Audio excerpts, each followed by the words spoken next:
A very good evening, Zimbabwe. This is Studio 7 Live Talk, coming to you live from the Voice of America in Washington. This Thursday, March the 26th, 2015.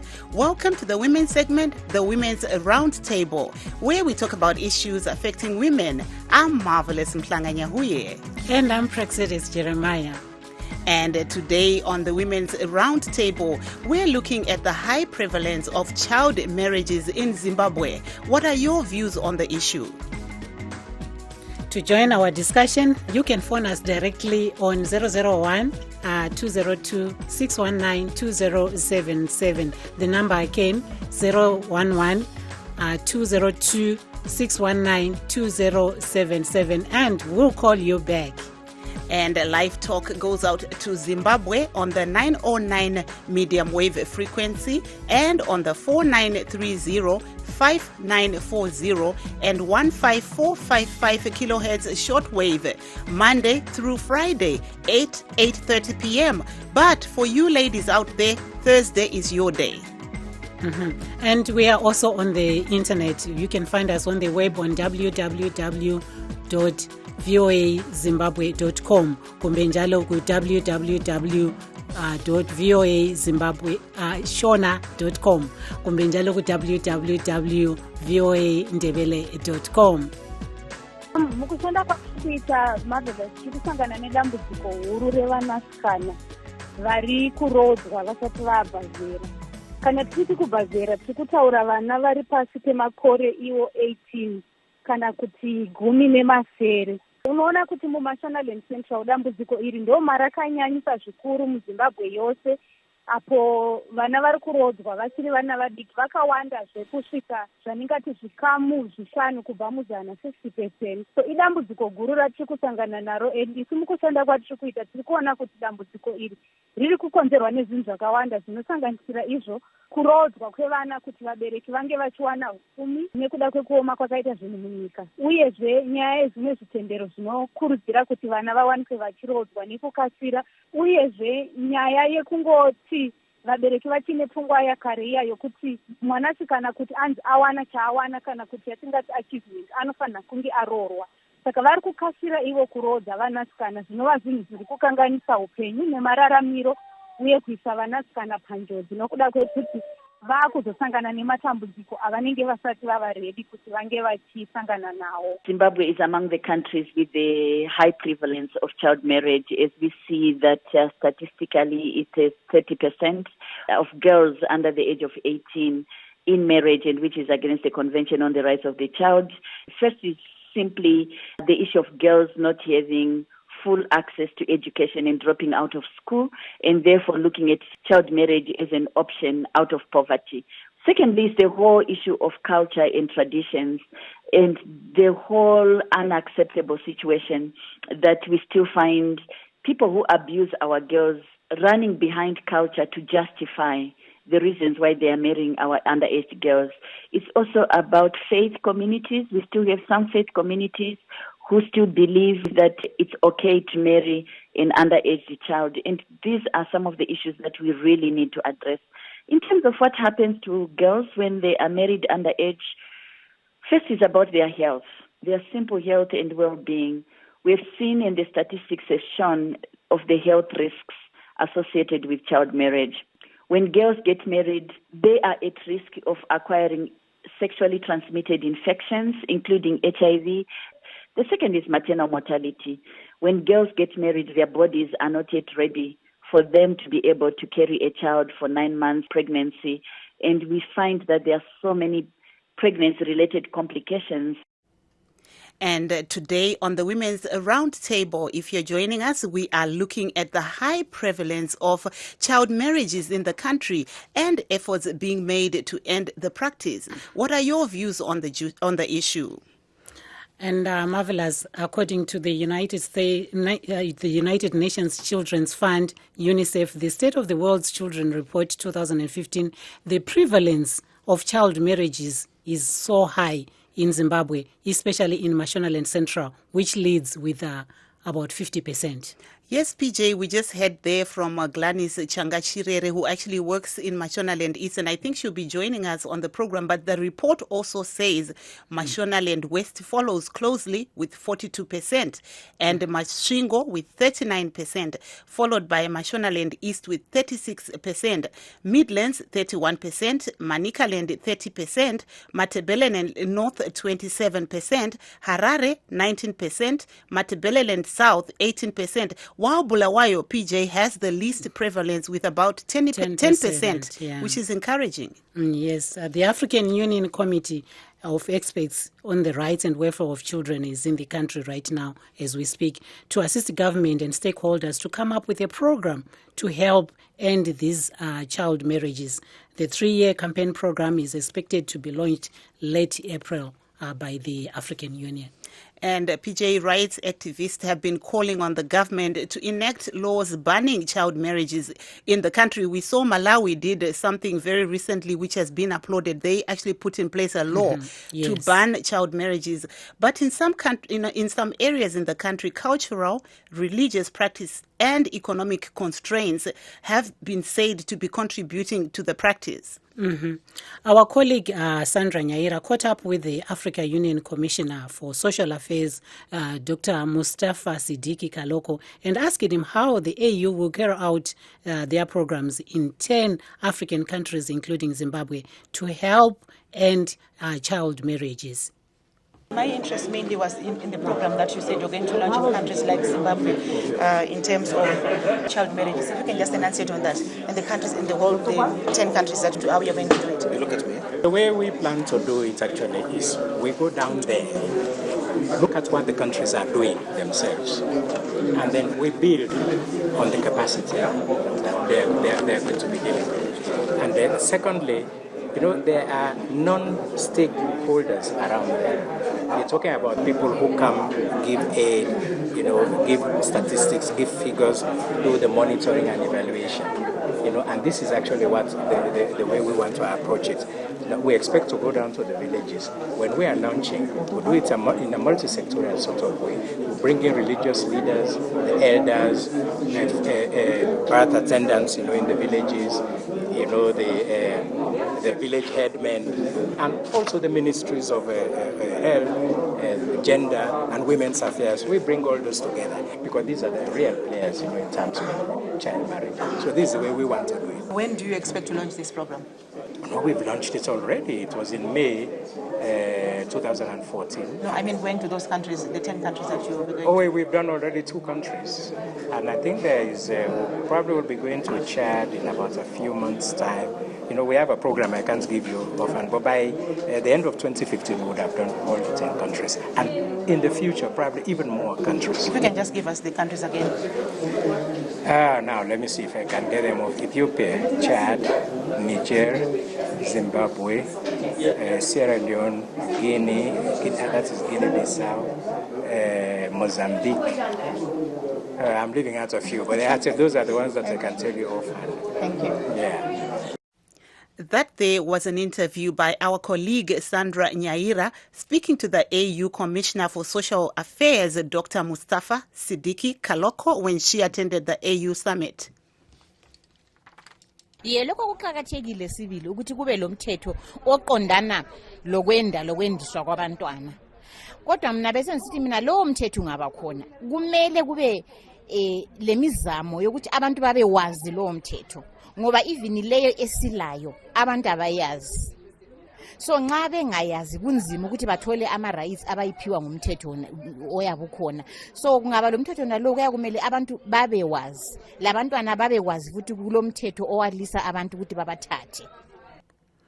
Lo ke ngunkosikazi Sibusisiwe Marunda esilaye njalo kuhlelo lwethu lwalamhlanje lapho ke ubekhuluma lentatheli izindaba yethu eseZimbabwe okwamanje uMavis Gama izolo lapho ke bekulomhlangano ukuchasisa kumbe ukuphana amacebo phezu kwedaba esilalo lamhlanje Marvelous udaba lokuthi kulaba amantombazana ayendiswa bebancane kakhulu okokuthi kubangela inhlupho ezithile lalapho ukuthi ahlele imuli yakhe. Badibana lenhlupho njalo ezempilakahle, badibana lenhlupho eziningi okwenza amalungelo abo ephulwe. Ichokwadicho PJ nhasi muchirongwa chedu chemadzimai tichange tiri kutarisa dambudziko riri kusangana nevana vari kurodzwa vachiri vadiki vasati vabva zera.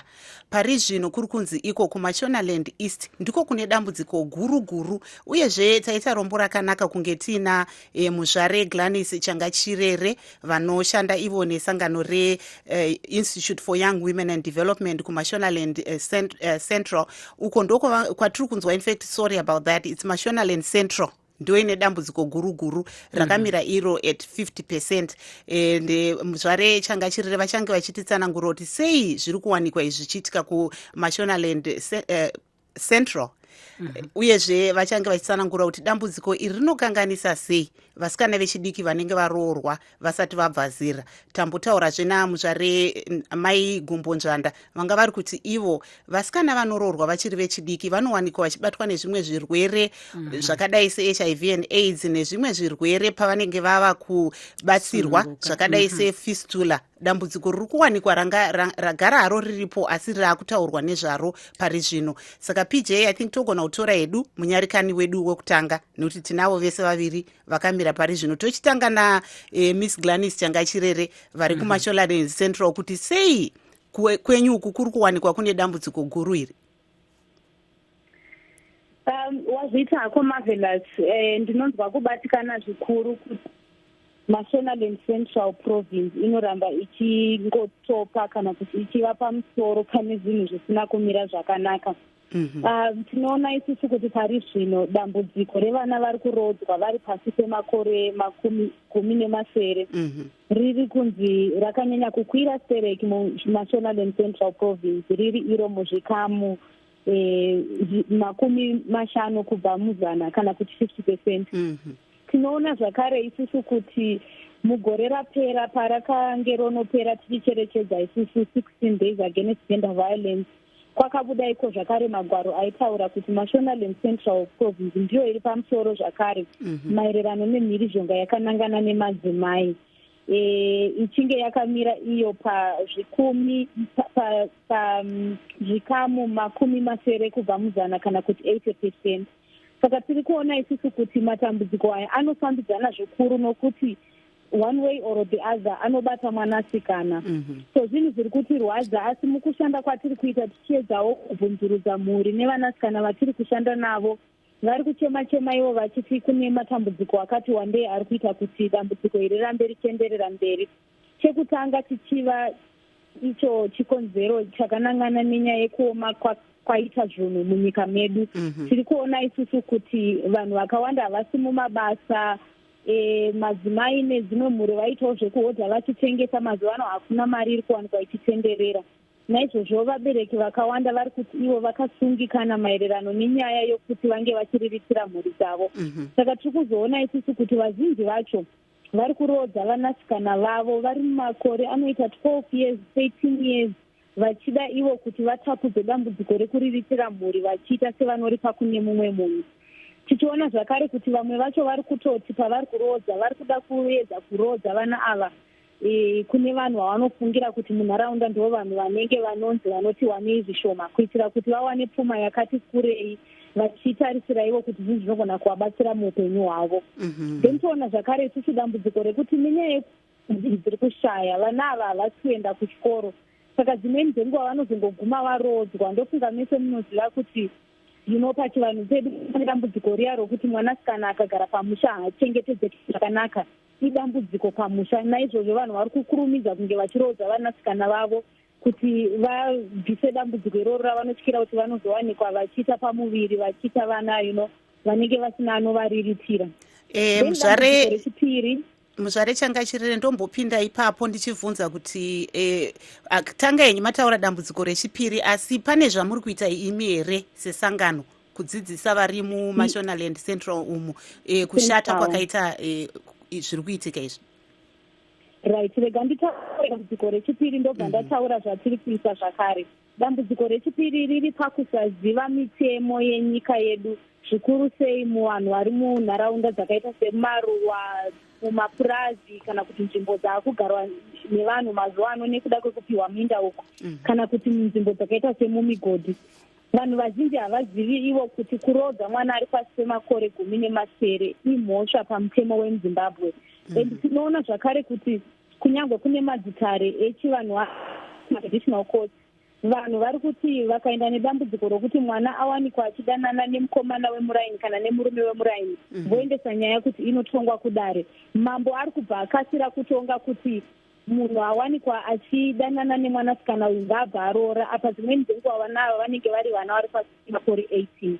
Saka isusu mukuedza kuderedza dambudziko iri tiri kuita basa guru zvikuru sei mukuedza kudzidzisa vanhu maererano nekodzero dzevanasikana ivava, uyezve nenyaya yekuti mutemo wemuzimbabwe uyezve mimwe mitemo iri pasi rose yekuti Zimbabwe is a signatory to inoti chii maererano nekurodzwa kwevanasikana, tichiedza kuti vaone ivo kuti zvinhu zvakaipa, uye kana vachinge varodza vanenge vatopara mhosva yokuti vanenge vava kutosungwa. Saka tiri kuona hedu kuti idambudziko rakanyanya uye riri kuramba richiitika, asi muzvishoma zvatiri kuita izvozvo tiri kuona vamwe vachitangawo kuona kuti zveshuwa zvinhu zvazvifanire kunge zvichiitika.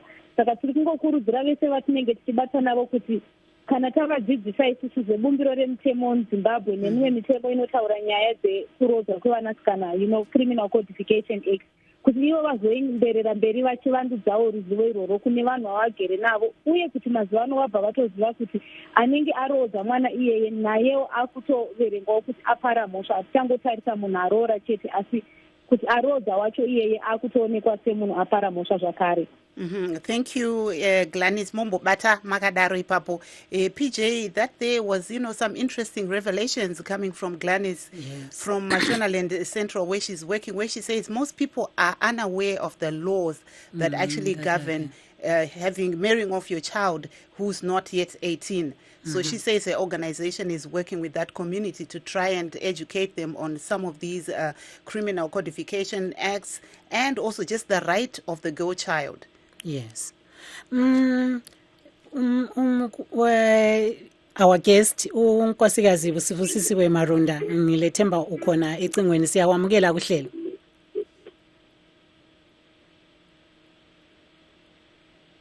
Hello nkosikazi Marunda. Hello TJ. Yebo. Sorry benzama ukuya ku internet lapha uya multitasker. Hayi ngidinga kulokhu zenu ku online. Okay. Hayi asixoxeke, sizakunika ithuba lokuthi usikhangele ebulenjini. Okwamanje siyakwamukela kuhlelo lethu, siyakubingelela. Ngiyabonga PJ. Lamhlanje udaba egudwini uluzwile, ludaba lolu uke wakhuluma njalo lentatheli izindaba yethu izolo. Kodwa ke namhlanje ngicela uchasise kabanzi ukuthi udubo lolu lubhahe okunganani eZimbabwe okwamanje njalo lembangela. Ngizaphinda nje amasesi kade ekhulunywa ngoGladys but mina ngiwabeka ngesindebele. But globally okusihluphayo thina ukuthi iZimbabwe kuthiwa is amongst the top 10 amazwe ayindisa abantwana owedlula amanye eAfrika. Bese sihlusha kakhulu ukuthi abantwana abaningi abendayo bona labo ngama cross generational marriages bathathwa ngobaba kumbe ngabantu abadala kulabo, abanye babe besendiswa esithenjini. Bese kusenza ukuthi imikhuhlane etholakala ebantwini abadala ikhathekele ebantwaneni nge-HIV le ekade kunya nguglanisi ukuthi basuke bathola i-HIV ngoba Hello? Qhubeka. Ngoba babe bendise ebantwini abadala, and then ukhulumile uGladys ukuthi i-National Central iyatop eZimbabwe with 50%, okusho ukuthi ihafu yabantwana abangankazana abasemationalini wesibendiswa bengabi 18 years. but mina bese ngisithi mina esikubona ukuthi abantwana bendiswa kuma communities bendiswa bephuma ezimulini so phezulu kokuthi abantu kabazi umthetho kuqhakathekile ukuthi abantu bafundiswe ukuthi umntwana oyinkazana uqhakathekile as much as ongumfana kaso kanjengemoto ukuthi uyakwanisa ukuyithengisa anytime nxa usufuna imali and khonokho kangibona ukuthi kulungiswa ngomthetho kuphela kulungiswa ukuthi ama-family atshintshe indlela akhangela ngayo umntwana oyinkazana atshintshe indlela athanda ngayo umntwana oyinkazana and umntwana nxa esengumntwana engabonwa njengomfazi ngoba ungumntwana imbangela osuyibonile ekuthini okubangela kakhulu ukwendiswa kwabantwana lokho into ekhona kakhulu kule research yenziwa yirawo in 2013 yabona ukuthi ubuyanga kumbe ipoverty yiyo kakhulu eyenza abantu babone ngani umntwana oyinkazana uyakwanisa ukuthengiswa kumbe ukwendiswa anytime and izinto indlela ezimi ngayo elizweni lethu sathesithi abantu abaningi abakho emsebenzini sathesizilalinanga kuhle so kunengi okwenza ukuthi abantu bengahluthi ezindlini bengahlali kuhle ezindlini babe sebona ngani bayakwanisa ukuthengisa abantu ababo njalo kulamanye ama-religion kumbe ezinye inkolo ezithi vele umntwana engavela aphushe use-right usengeni yikho kunye futhi okwenza ukuthi abantwana bendiswe besengabantwana but bese ngivuyele ukuthi yindaba yokuthi abantwana amankazana kabathandwa ngendlela abafana abathandwa ngayo indlela abakhangelwa ngayo bengamankazana ayifanani lendlela abafana abakhangelwa ngayo so kumele kutshintshe kumele kube lokutshintsha kwe-mindset indlela abantu abakhangela ngayo ukulinganiswa kwamathuba ukulingana komntwana ongumfana lomntwana oyinkazana hayenza ukuthi ubambe ecingweni khona lapho ngoba sesilomlaleli ecingweni sizaqhubeka ngodaba lwethu lolo alright hello sisi Victoria hello Victoria ndare dzedu dzinenge dzisiri kuita zvakanaka tichamboyedza futi hello Victoria PJ Victoria zvinenge zviri kuti netsei tombodzokera kuna mzvare changa chirere Gladys, you are working in Mashonaland Central where all figures are pointing to your areas having the highest prevalence of early child marriages. What would you say has been the cause of this? I think there are several causes, of these child marriages, so to say. Earlier on, I spoke about, economic hardships that most families, especially in rural areas, are facing. And, they are trying to shoulder out their responsibilities to take care of the girl child by marrying them off to elderly men preferably. But I think also another challenge is the issue of, some religious sects that actually, provide for early marriages where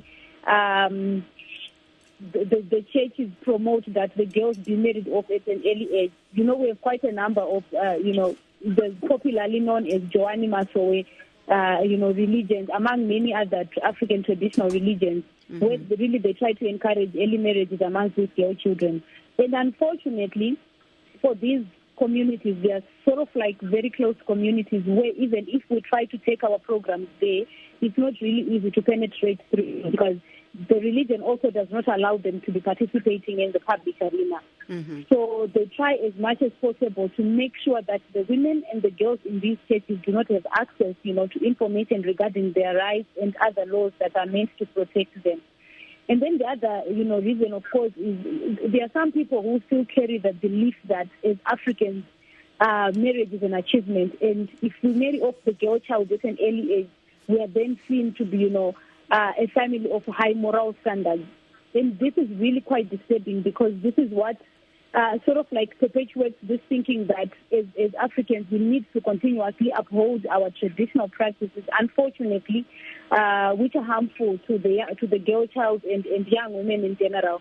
So there are people who still believe that we just need to do it. It's part of our culture, despite the fact that that culture is actually criminalized by the same Zimbabwean law that they talk about. So these are some of the challenges that continue, to perpetuate the problems of these child, forced and early marriages. Okay, I'll ask you to hold on there. We have another caller, Mukoma Simon. Mukoma Simon, makadi yenyu? Aiwa, tiri wadi tinokuchingamidza pachirongwa. Ehe, tipewo maonero enyu, muri kuinzwa iri mugango. Chokwadi dambudziko ramita kuti kwese tinengotaura zvimwe maareas macalculations ari kutorwa mukada kunyatsoongorora zvishuwa tinogona kuti tafigure iri pamusoro kutodarika ipapo. Imi muri kupi Mukoma Simon? Ndiri muno muHarare, but ndakaexperience izvozvo ndiri kuMashonaland East ndobva kwaMutoko. Zvii zvamakanyanyoona imi? Pane nyaya yekuti vana matambudziko ari mudzimba economic hardship yaitaurwa nezvayo. Vana vari kuenda vega, vazhinji havari kukoperera. Situation yemba inotuma mwana kuti asarudze ega zvekuita. Kazhinji kacho anenge adesperate, anongoenda ega. Unoona mwana asina kupedza kana G7 unzoti akaroorwa. Contribution number 1 economic hardship. Number 2, pane nyaya yekuti mudzimba dzedu mumabereko nechirwere chechikondombera chakati kuya. Vana vazhinji vari kusara vari nherera. Saka mutazvedu family zaya. Mumwe munhu kana anoita mwana anoita nekuchengeta vamwe vana yake. Anodzamara atizva akuti ini chandingagone kuita sei ndonotsvagira vamwe musha ndakutogona musha kuti dhara ndichiita kwandinoita akundikana akuenda kunoroorwa. Tine dambudziko remapostori. Postori ndingatye zvangu kutaura nemazita ekuti mapostori aya ematsvimbo ivo vanoti tema kuti mwana grade 7 akangopedza grade 7 ari musikana atokura akutowe mukadzi wemunhu.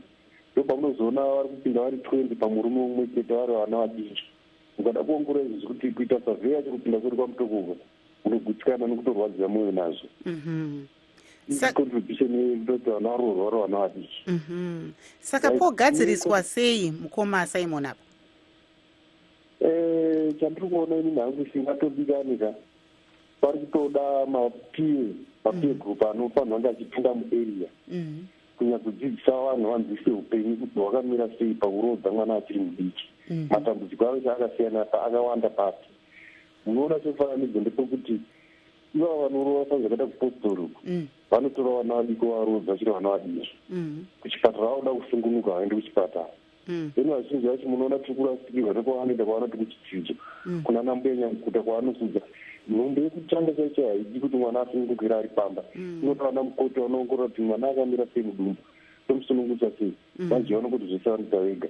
Saka tinoti kusarira kwekaucha ikoko vachine chinyakare chakafarira zvekutika anotoda kutombopinda vanhu vanopinda vachidzidzisa. Kozoita panyaya yeeconomic hardship dai hurumende yakwanisa kupindira ichinyatsoongorora kuti mafamily machild family edesire angabatsire sei kuita kuti vana vakadaro vari kuti kusvika vakura kusvika paeji yevona kuti anganzi mai kwete kuti pazera raari ari mwana mudiki akufanirwa ndoita mai nekuda kwekuuma kweupenyu. Dai hurumende yatibatsira yapindira mukati meizvozvo upenyu huri kurarama hwakaoma. Aiwa, tinokutendai chaizvo Mukoma Simon. Murambe muchifona pano pachirongwa chedu chemadzimai. Zvakanakai. PJ tine mumwe muteereri Sisi Victoria vatambotadza kubata nguva yapfuura. Sisi Victoria. Munofara here? Aiwa, tinofara. Pindai muchirongwa. ndiri muchakutongoti gaga nokuti tazokubatai nguva yedu yadyanana asi muri kunzwa iri mugangwe. Batai makadaro Sisi, batai makadaro. Alright, batai makadaro. Hello Sisi Victoria, batai makadaro. Chimbo batai. We want to thank our guest, Ms. Gladys Changachirere and Mrs. Busisiwe Marandu for having been our guest on the Women's Forum here on the Women's Roundtable. We're migrating now to our internet. Please catch us on www.voazimbabwe.com. Stay tuned. I'm Marvelous Mhlanganya Huye. And I'm Praxedis Jeremiah. Kodwa lingayikhachana siyaqhubeka ebulenjini sivalelisa abalaleli bethu abaku radio.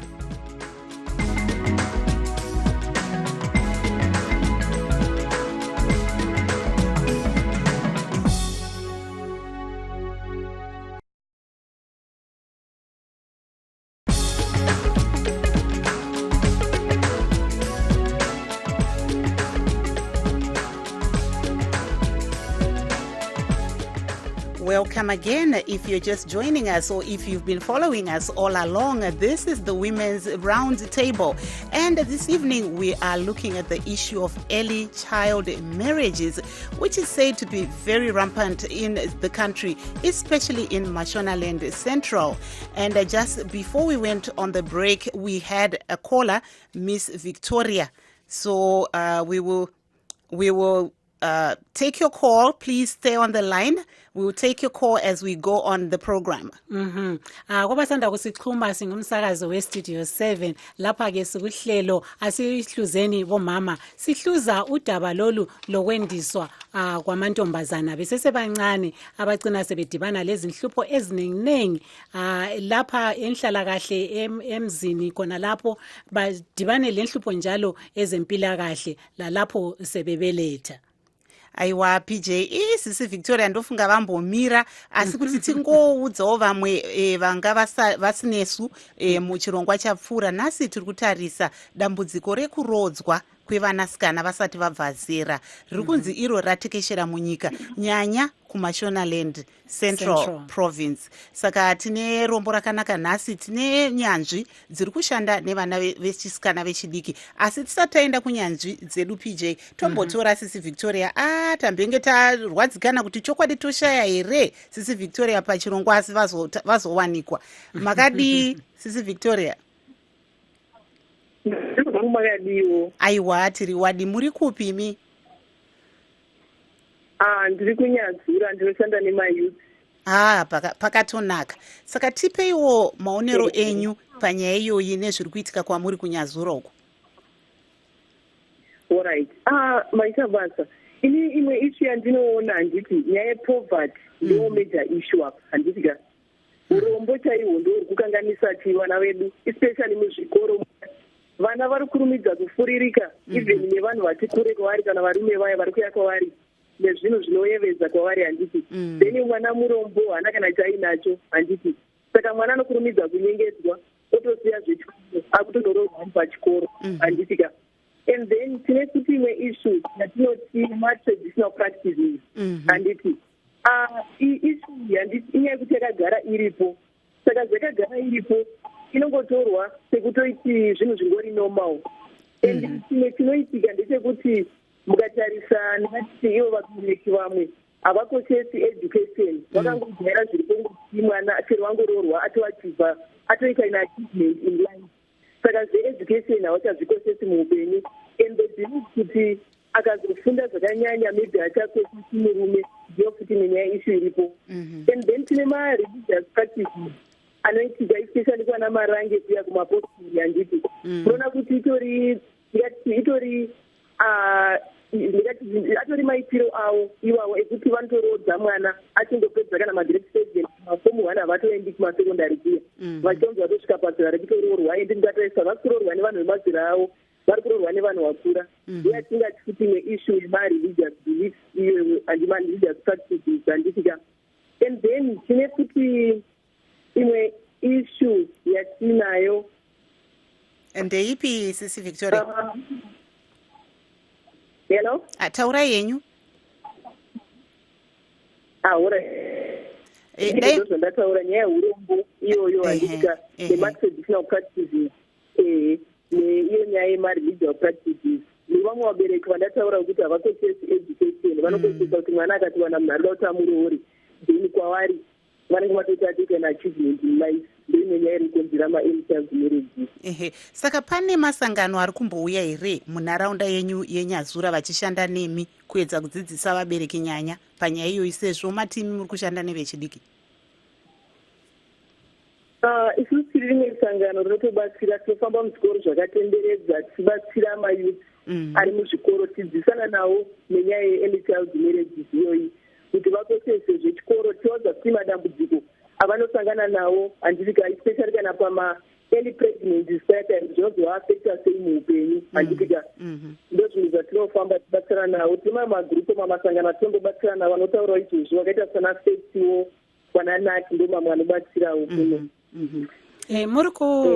Muri kumamisha ikoko chandinotondera chimwe chechikonzero chaikonzera kuti vana vange vachirodzwa vari vadiki, zvikonzero zviviri zvetsika dzedu, yekuti kana musikana anonotswa kwaanga achibva nemukomana anobva anzi ngaadzokere kwaanga ari, obva atorodzwa, obva amanikidzwa kuti arodzwe.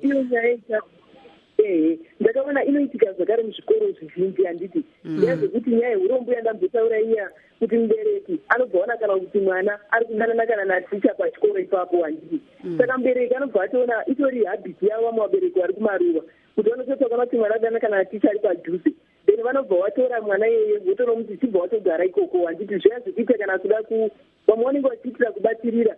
Handiti ndiyo kuti imwe nyaya watedza kuda kuti watopedza urombo kwavari. Ndiyo kuti imwe ishu iyo yamungobva watidzoka kwauri, vanenge vachiziya. Ko yekuri pangozi ichiri kuitika here? Yekuri pangozi zvave zvishoma mazuva ano. Noti mudadetsa vana vemazuva ano ka vasiyana nevana vakudhara.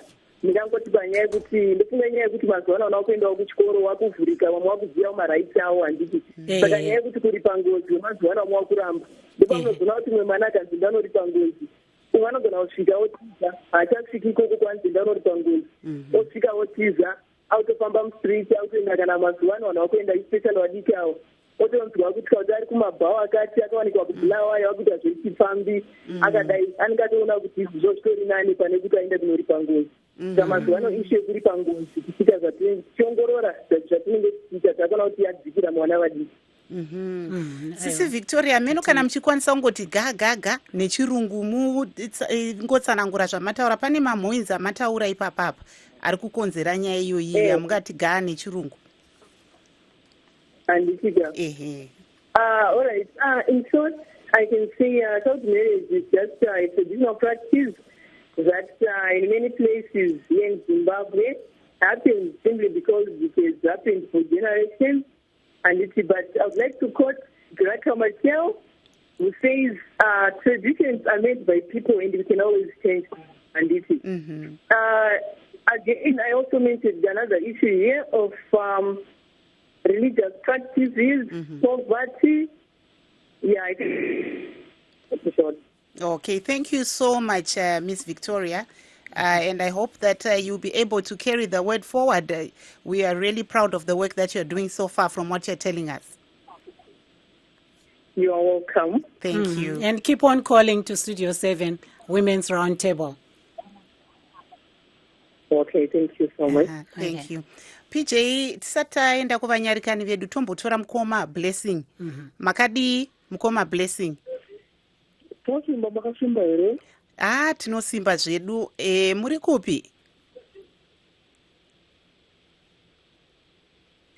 Hello? Ndiri muZimbabwe kuHarare. Aiwa, tipewo pfungwa dzenyu, mainzwa iri mugango iyi nyaya yekurodzwa kwevanasikana vachiri vadiki. Right, nyaya iyoyi tainzwa ende inyaya iri kutibate zvikuru tikatarisisa maregions akati like vana Masvingo, like vana Zvishavane, ndo muchiri kuitwa nyaya dzakadaro kwemashi central. Saka nyaya ichiri kutibata ndechekuti munhu haasingakwanisa kuita choice yake zvikuru sei kuada nechisikana, unongoona kuti sometimes anenge akufosiwa nenyaya yekuti pamwe vanhu havanoshaya mumhuri mavo, saka ongobanikidzira kunzi ayo akatozvarurwa murume kutozorohwa kudai so. Saka sometimes choice inenge yakanaka paupenyu hwemunhu. That's why in the long time kana achizoramba achigara nemurume uyawo, maproblems andakakuita arise mumba make ivo vovatidhi vanenge vasinganyatsokudandana, but inenge ichingori conditional love yekuti ndakangonzi navabereki. Saka madivorces, that's why muchizoona kuti chifambi chinozowanda, nekuti mwana uya anozotanga matsofungawo the all time manje akuona kuti but this is a wrong turn. Therefore vachitogara nemurume until asiyana naye. So the next thing to do kuti adzokere kumaparents aya anoona kuti zvakaoma nekuti kunoaexplainera kuti ndakaramba murume handisi kumuda for abcd zvaakunenza. That's why azotena iye nguva dzanga kuchita achipambi like of course things zvokutora madrugs nekuita sei zvingoita vana vakawanda. Saka ndangoti on the other hand nyaya yakadaiwo iri kukonzerwa futi political problems atiri kufesawo munyika yedu yeZimbabwe munomu. Nokuti Mukoma Blessing, saka pangagadziriswe sei? Taona matauro azvikonzere zvakati ya magadzirisirwa pangaitwa kuti vana vechisikana panofanira kunge pachiitwa mageshad fellowship aya ekupota vachidzidziswa even through pamaradios kana idzo pamatelevisions or even maprograms mamwewo anenge achikwanisa kuitwa on the network system or media isizvo zvekuti vakwanise kuzividza kuzva kuti at least munofanira kuve nechosi yake paupenyu, at least musikana anodhisefawo zvinhu zvakati. Then I think zvinenge zviri right on the other hand kuti muzvikoro ndofunga itwe sort of like a syllabus or whatever meno ndofunga ndo zvinogona kuti zviite zvakanaka nokuti kana vachizoti charity begins at home kuvakutivheni muzvikoro mamwe ikaitwa sort of a subject then zvinogona kukurumidza kubatika nokuti pamwe kuti zvibudiswe pamedia and like pamwe vamwe vanenge vari kure kusina matv kusina maradio but ezvinonge kuri kuchikoro manje I think kuchikoro ka munhu wese andopfuurawo neko unless aiwa tinokutendai chaizvo Mukoma Blessing, mugare muchingofona pano pachirongwa chedu chemadzimai. Naika. PJ, very interesting. Aiwa maita basi. Very interesting contribution there from Mukoma Blessing, who's saying he feels that this should be a subject that's taught at schools. Yes, and it also should be included in the syllabus. Yes, and also that poverty is really one of the main driving forces, which is now forcing, early child marriages. But on that note, I think let's take Miss Changachirere, Gladys. What is here, Nkosikazi Marandu? Singakayi kunkosazana Changachirere. Ngilethemba lokuba ukhona ecingweni. Nkosikazi Marunda. Ngikhona. Yebo phela. Ungazunuka ulokuzena umlomo. Ungakhulumanga. Othi ke siphindele edabeni lethu lolo. Ngathi izizathu eziningi uchilo wena wathi ubuyanga inkolo kodwa ke kube lezinye njalo izizathu engizaziyo mina lami ngikhula ezokuthi kwakukhalalelwa kusenzakala nalo kuyenzakala sibili abazali bengehluleka ukuzwisana labantwana njalo bacabanga ukuthi i-approach yokuba hard ebantwaneni iyenza sibili ukuthi umuntu engaphuzi ukubuya kuthi hamba lapha kade ukhona but mina ngibuyele ukuthi okulothando lokukhulumisa kakuhle labantwana into ezinjalo zenzakale lapho kwenzakala khona into ezinjalo kuvele kuyisayini yokuthi kulento ezingamanga kuhle kusebili khonapho hayi kusenzakala sibili kumele imfundiso iyinkalakatha kube lodubo njalo lokuthi kudala kwakusenzakala ukuthi abazali engxenye bahlawule ingozi eyabiyenziwe kumbe umuntu uyabebulele owemuli abesebhadala ngumntwana oyinkazana kusenzakala yini lokho but khathesi ukuzwa ukuthi go kusokuyiqo abantu sebesesaba sibili ngoba lokho sibili kungani uhulumende wazama ukuqeda lokho njalo lemfundiso yazama ukuqeda so kukhona but ngokuthi go sibe sesikhanye wehlukene phela ukuthi umuntu kuthiwe wendisa umntana wakhe uyakwanisa ukugambela amangathi umntana wami besekwanise 18 years okwenza ukuthi thina sibe lapho siphusha ukuthi abantwana babe lama-birth certificate ngoba ukuthi umuntu wendise umntwana ku-child marriage nxa kungela birth certificate i-proof yankhona ayikho ayikho yiyo. Yeah, sikhangeleke ukuthi kulokhuzene kuma ezimulini lezi ezikhokhelwa ngabantwana abangamantombazana ngenxa yokulahlekelwa ngabazali ngendaba yengculaza. Ludubo olukhule okunganani lolu? Lukhona sibili ngoba isikhathi esiningi ungathi umntwana kagcine omunye umntwana. Vele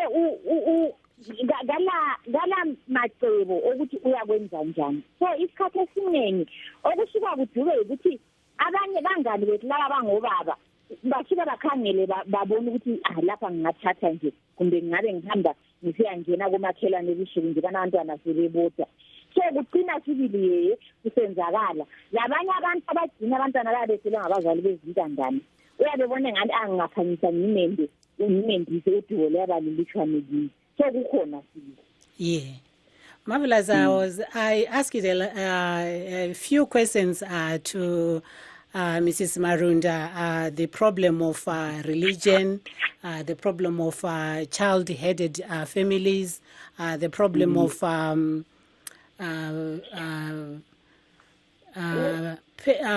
like penalizing or punishing the children when they go out and they come back late.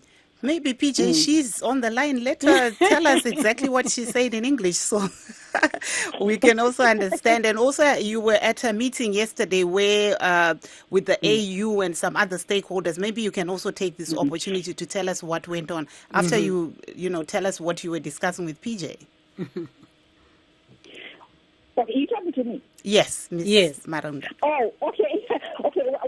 What I was saying to PJ is that yes, it's still there that when a girl child comes home late and the parents suspect she's been with her boyfriend, they just throw her out and say, go back wherever you were. And for me, it's a sign that there's something wrong with our parenting methods. We are not engaging with our children. We are not showing them unconditional love, positive discipline. Because when you say to a child, go away, maybe that child is not even have sex. But when you say go away, she's going to spend the night with her boyfriend. So you have automatically married off your child when she's not ready for marriage. So that is still prevalent. And she also asked about Kuripangozi.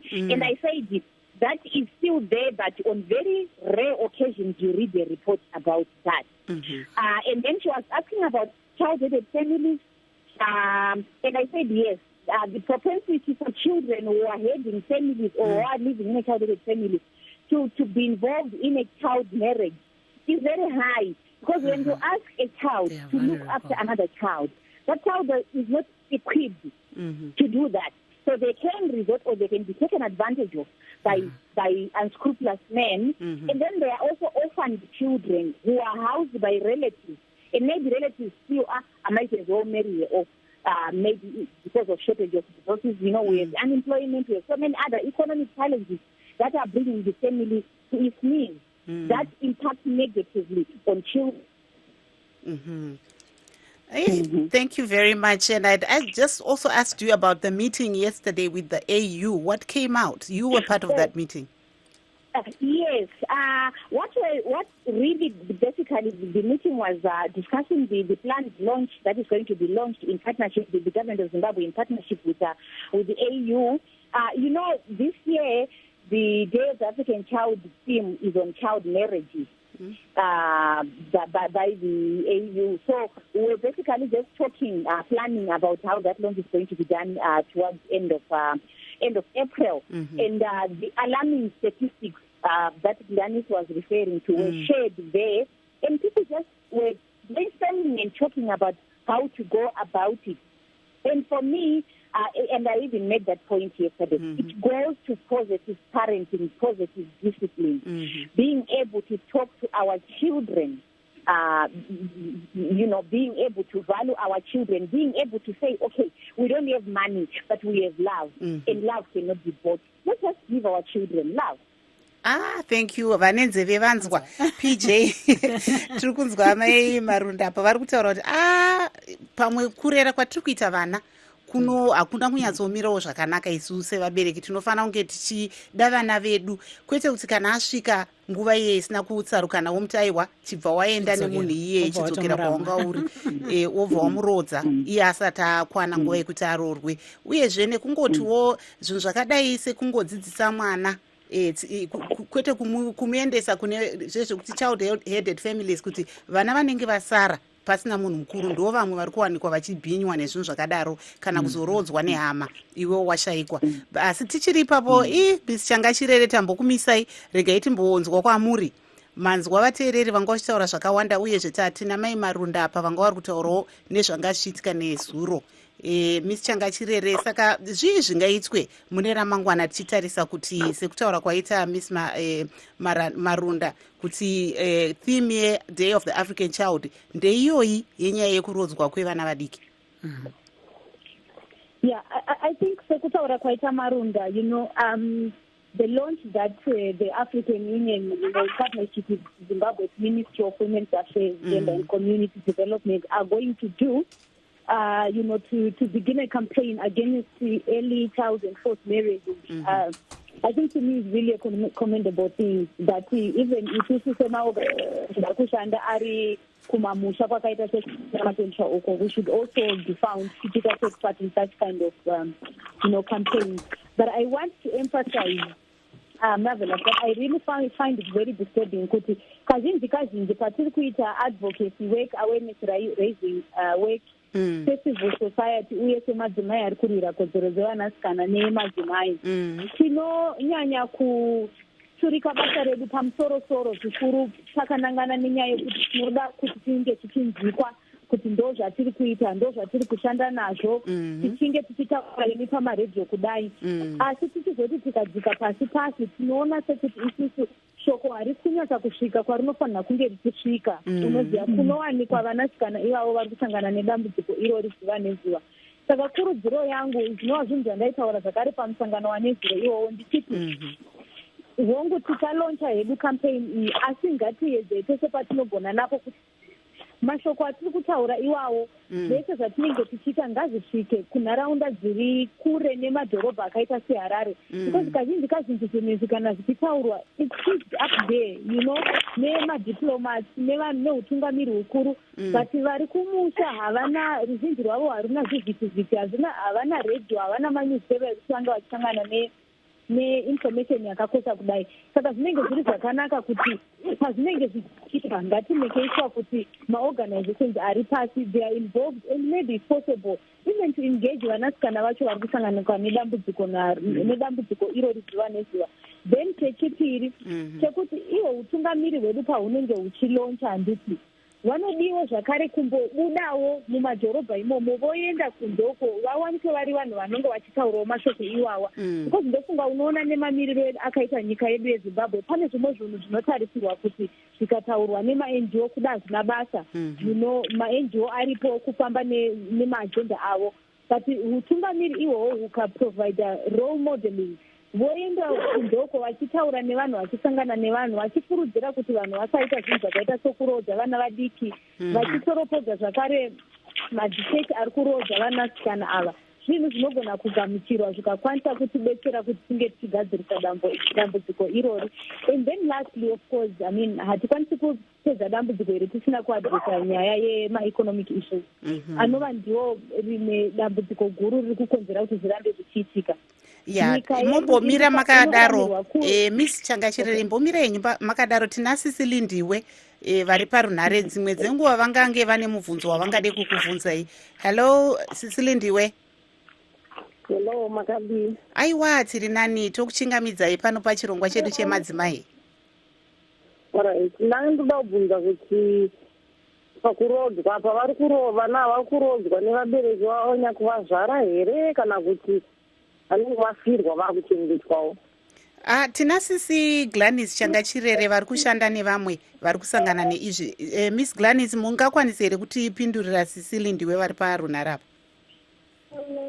Hongu ndinokwanisawo kupa mhinduro yangu ndakanangana nevamwe vasikana vatinosangana navo mukushanda kwedu vachitaurawo how they ended up kuvava muma-early marriage kana kuti ma-child marriage vanotaura ivo kuti kazhinji kurodzwa kwavari kuitwa vanasikana ava vari kutorodzwa nechido chevabereki vavo vari kutotendera vanhurume vari kuuya vachitsvaka vanasikana vekuroora kana kuti vari kutoti mwanangu ndakuwanira mukomana nhingi wekwamai nhingi ari kuda kuwanikwa mwana otoramba oti mai ndichiri kuda kuenda kuchikoro asi vabereki vomanikidzira mwana kuti zviri nani ugare waroorwa izvozvizvi saka hongu vana ava vamwe vacho vari kurodzwa nevabereki vavo chaivo hananya kubereka asiwo kune vamwewo vari kurodzwa uye vanogona kupedzisira vaenda mumamarriages iwawa nokuda kwekuti vanenge vari vanhu vanenge vakashayikirwa nevabereki vavo vachichengetwa nevanhu asi vasingavabati zvakanaka ivo vozoguma vati zviri nani hangu ndichitsvagire mukomana ndonotanga yangu imba pane kuramba ndichibatwa unhapwa nekushungurudzwa nemubereki asiri mubereki wangu then toita zvakare vana vari kumbunyikidzwa nekuda kwemitemo yedu yechivanhu sezvandambotaura pakutanga kuti mai vanogona mhuri inogona kuona kuti mwanasikana ari kufambidzana nemumwe mukomana kana nemumwe murume vobva vaenda kunomhangara nyaya iyi kwamambo madzimambo vobva vakurumidza kuti aiwa mukomana uyu ngaachitoroora saka zvimwe zvezvinhu zviri kuita kuti vana kunyange vachigara nevabereki vavo vazowanikwa vachifoteredzwa kuti vapinde mumamarriages iwawawo. Sicily ndiwandiziye kana mune mumwe mubvunzo wamungade kubvunza. Alright, naenda kubvunza kuti ndaida kutaura wangu. Taura henyu. Saka uchinzi zviri kuita kuti vana varoorwe kapamumedhi nyaya yenzara. Imi muri kupi? Ini ndiri kuHarare. Ehe, asi zvii zvamuri kuonawo munharaunda yamuri muHarare kana kumusha pamunomboenda kumusha? Ini ndinofunga kuti pamumedhi nyaya yekuti kana kuti kwanhingi kunogona kunge iri nyaya yenzara andika saka kwanhingi kunogona kunge kwakarimwa kana kuti kuchirimwa vachiguta kana kumusha kune mamafamilies ekuti unotoona kuti ava vanenge vanoti wanyii ava pane vamwe vanoti shairi zvakati nyanyisei saka ndofunga inyaya yekuti vanhu vanenge vaine nzara mumishomo songe gore rino rinenge gore rine nzara saka vanhu vanobva kuti it's better kuti arodze mwana wake pamwe maybe anozoonawo something kubva kuti kwaakarodza. Asi imi semaonero enyu pangagadziriswe sei? Alright, kana iri nyaya yekuti kauzi zvezvekuti zvemutemo zvekuti vanhu vanofanira kunge ini zvandofunga nezvekuti vanhu vanoroodza vana vachiri vana vadiki vanenge vakadzivisa vana handiti saka vanhu ivo vanofanira kana kusungwa. Kana iri nyaya yenzara dzinofanira hurumende inofanira kuona zvekuita kuti vana kuti mafamilies anenge aipuwa sereka. Aiwa, tinotenda Sicily ndiwe mugare muchifona chino ichi chirongwa chenyu uyezve mukokewo mamwe madzimai ari munharaunda dzenyu kuti aiwa musi wechina chega chega ngahandei pachirongwa chemadzimai. Aiwa, tinokutendai. Maminutes anenge asara mashoma tongoti dede ndingobvunza mibvunzo miviri kune vanyarikani vedu vatinavo kuti mitemo iripo imiteto ikona elizweni itini yona ukuvhikela umntwana oyintombazana ngomzuzu owodwa nkosikazi Marunda. Imiteto ikhona sibili PJ. Like i-constitution yethu idefine clearly ukuthi umuntu ongekho 18 years ngumntwana and i-marriage kumele ibe phakathi kwabantu abale 18 years. But udubo olukhona ukuthi i-constitution leyo ayika align nemithetho engaphansi kwayo okumele itshintshwe nxa sesile constitution entsha. Yiludubo lwakuqala olukhona. So thina ekukhulumeni ngama-child marriages we are also demanding ukuthi government ithi realign imithetho elokwenza ngabantwana ukuze kukhanye lamapholisa abekwazi ukuthi umntwana ongekho 18 years akumelanga athathwe ngumuntu. But okukhona kakhulu ngoba singaba lemithetho sibili ama-communities, ama-families, lapho kuhlala khona abantwana, lapho kufunda khona abantwana, izikolo. We want to thank our listeners and viewers and also our guests you just heard there from Mais Busisiwe Marandu and also from Miss Gladys Changachirere, who were our guests tonight on where we were discussing about early child marriages, and would also like to thank our valued listeners who called in. Thank you very much for your support. Join us again next week on the Women's Roundtable. I'm Marvelous Mhlanganya Huye. And I'm Praxedis Jeremiah. Siyalibonga lonke eliphathisileyo kuhlelo lethu lamhlanje, ikakhulu unkosikazi Marunda kanye lo nkosazana Changachirere. Lilala.